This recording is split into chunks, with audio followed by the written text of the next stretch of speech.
another episode of Friday Night Songwriting Highlights, the show where I play a song for you and tell you why I think it's a good song. This week, the song that I've selected is Disneyland by Bob Wiseman. It's a protest song in a bit of a different vein. It's more about the nature of wealth and how wealth is basically exploited throughout the world to make people more wealthy. Thank you. Have a listen.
Here in Disneyland.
With all his might, and the banks must be protected.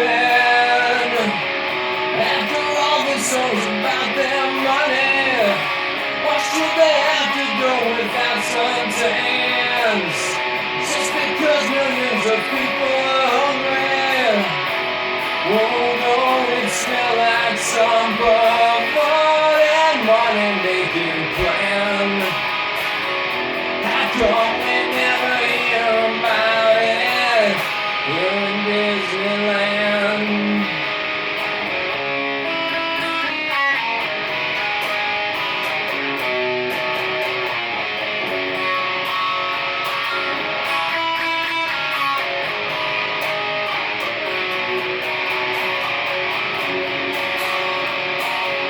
Now I told you about the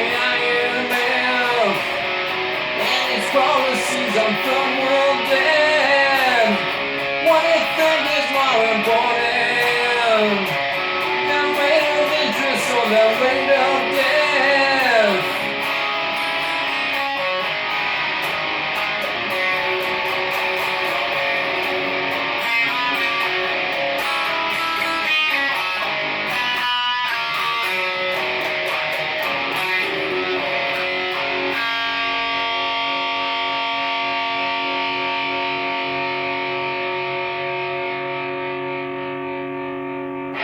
So that's Disneyland by Bob Wiseman.